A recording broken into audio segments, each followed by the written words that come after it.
Well, I'm here beside one of my scouts here, and I've determined that both engines seem to be stuck, which is a problem. But I got this bottle it's got measurements on it, and I bought some cheap transmission fluid at the dollar store. This is Dextron 2 Mercon. Okay, so here we go. As I get it all over myself. Maybe I should have used the funnel. Yeah, that'd probably be a good idea. There we go. Anyhow, I got this little funnel. So, yeah. Hey, Callie, what are you doing? Okay. And I'm going to see if I can't run this up to about the 10 mark. Of course, kind of slow, doesn't it? Well, I'm getting closer.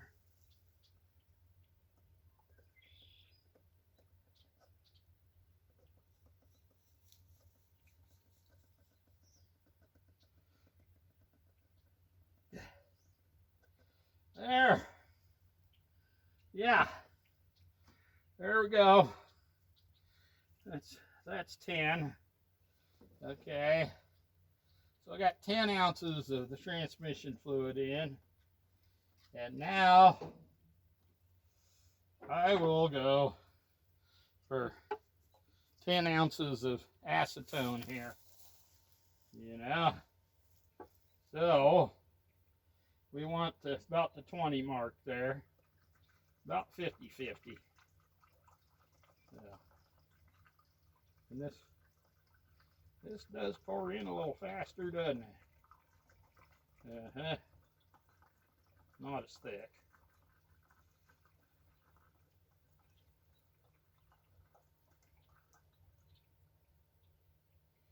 Just a little more. Okay. There it is. Kind of like oil and water there, isn't it? Alrighty then. So, I'm going to have to shake it up pretty good. I bought this spray bottle thinking it was a good container to do this. You know. And woohoo! Kind of looks like strawberry milk now, doesn't it? There you go. And now, for the next thing, we will, I guess I'll have to move my camera here and see what we've got here is the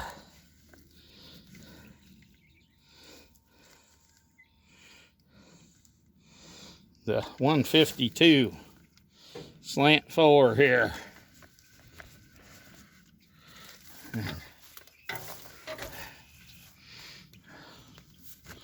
I've got the spark plugs out.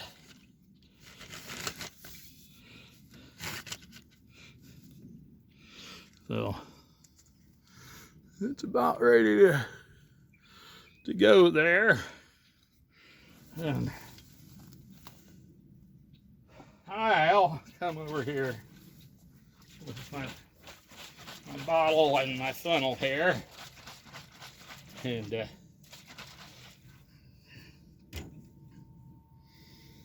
I will stick my funnel in the spark plug hole here. There's number 1, and see if I can't get some of this mixture of acetone and Dextron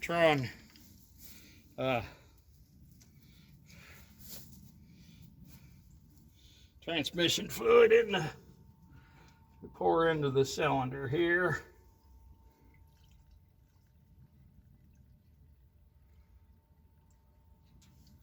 Excellent.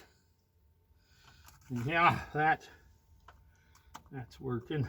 I'll find the hole here and yeah, there we go.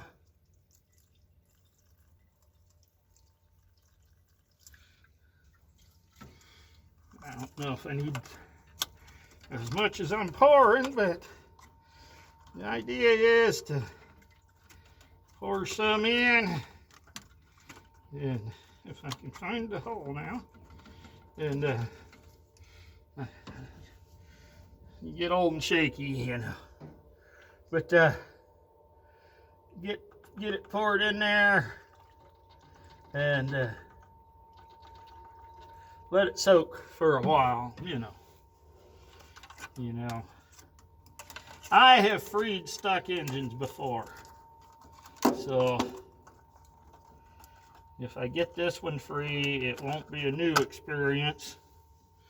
But I can tell you from experience too that you won't be able to free every engine doing this method. It kind of all depends on how bad the rust is inside there. So, and we will let that soak for quite a while, you know.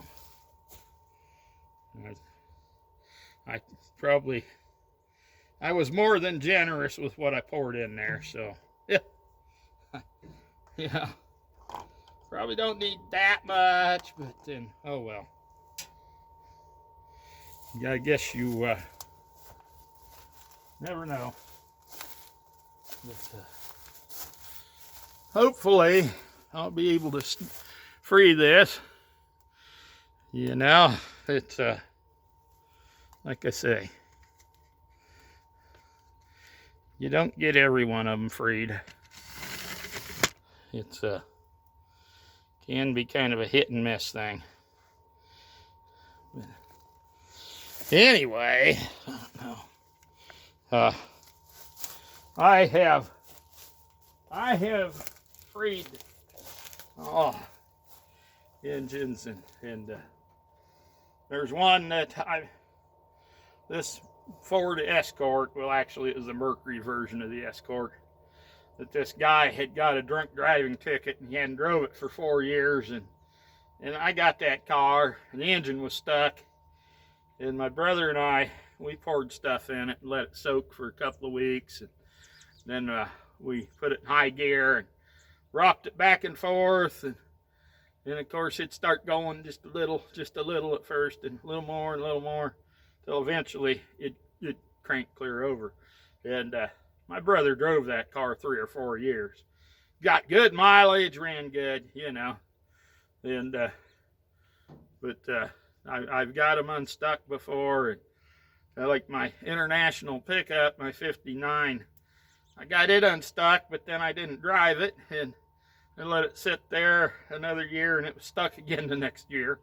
And my Allis-Chalmers WD-45, when I had my hip replaced in 09, I thought it was sitting at another farm, and I thought, well, I'll get back there, you know, in a couple of weeks. And of course it was a lot longer than